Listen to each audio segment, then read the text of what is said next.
കർണാടകയിലെ ഷിരൂരിന് സമീപം കാർവാറിൽ പാലം തകർന്ന് പുഴയിൽ വീണ ട്രക്ക് ഉയർത്താൻ ഊർജിത ശ്രമം. മുങ്ങൽ വിദഗ്ധൻ ഈശ്വർ മാൽപ്പയുടെ നേതൃത്വത്തിലാണ് ദൗത്യം. ഈ മാസം 7-നാണ് ദേശീയപാതയിലെ കാളി നദിക്ക് കുറുകെയുള്ള പാലം തകർന്ന് ഓടിക്കൊണ്ടിരിക്കുകയായിരുന്ന ട്രക്ക് പുഴയിൽ വീണത്.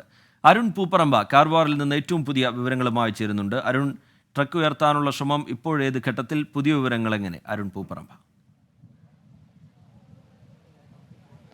റീജിത്ത്, നമുക്ക് ദൃശ്യങ്ങളിലേക്ക് തന്നെ പോയാൽ ആദ്യം ആ ട്രക്ക് കരക്കേക്ക് എത്തിക്കുന്നതിന് വേണ്ടി 2 റോപ്പുകളാണ് ഈ കരയിൽ ഇത്തരത്തിൽ ക്രെയിൻ സജ്ജീകരിച്ച് 2 ഇരുമ്പ് വടം ഉപയോഗിച്ചാണ് അത് ഹുക്ക് ചെയ്ത് കരക്കേക്ക് എത്തിക്കുന്നതിനുള്ള ദൗത്യം നടത്തിക്കൊണ്ടിരുന്നത്. ഇപ്പോൾ അത് ഏകദേശം ഒരു പകുതിയോളം എത്തി. അതിനിടയിലാണ് ഈ ചിലയിടങ്ങളിൽ അത് ബ്ലോക്ക് ആവുന്ന സാഹചര്യമുണ്ടായി.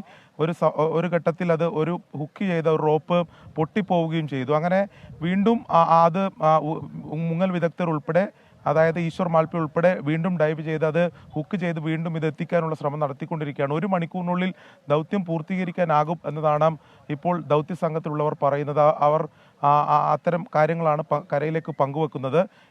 നിലവിൽ 3-ാമത്തെ റോപ്പ് കൂടി ഹുക്ക് ചെയ്തതിന് ശേഷം കുറച്ചുകൂടി വേഗതയിൽ കരക്കേക്ക് എത്തിക്കാൻ, അത് ഇപ്പോൾ വൈകിട്ടായി കുറച്ചുകൂടി കഴിഞ്ഞാൽ ഇരുട്ട് പ്രാപിക്കും. അതുകൊണ്ട് തന്നെ അതിനു മുമ്പ് തന്നെ ഈ ദൗത്യം പൂർത്തീകരിക്കാനുള്ള ശ്രമമാണ് നടത്തിക്കൊണ്ടിരിക്കുന്നത്. ഇപ്പോൾ എൻ്റെ കൂടെ നിലവിൽ ഈ ലോറിയുടെ ഉടമയായിട്ടുള്ള സെന്തിൽ ചേരുകയാണ്.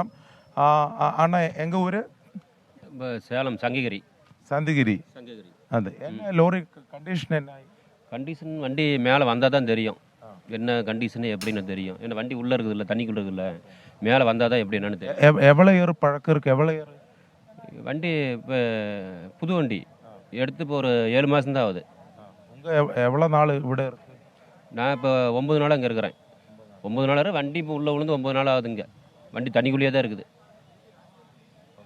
അത്തരത്തിൽ ഇപ്പോൾ നമ്മൾ ഈ ലോറി ഉടമയായിട്ടുള്ള തമിഴ്നാട് സ്വദേശി സെന്തിലാണ് സംസാരിച്ചത്. എന്തായാലും ദൗത്യം 1 മണിക്കൂറിനുള്ളിൽ പൂർത്തീകരിക്കാനാകുമെന്നാണ് പറയുന്നത്. 3 റോപ്പുകൾ, ഇരുമ്പ് വടങ്ങൾ ഉപയോഗിച്ചുകൊണ്ട് ഹുക്ക് ചെയ്ത് ഈ നദിക്കടിയിൽ നിന്നും വലിച്ച് കരക്കേക്ക് എത്തിക്കുന്ന ദൗത്യമാണ് ഇപ്പോഴും പുരോഗമിച്ചുകൊണ്ടിരിക്കുന്നത്.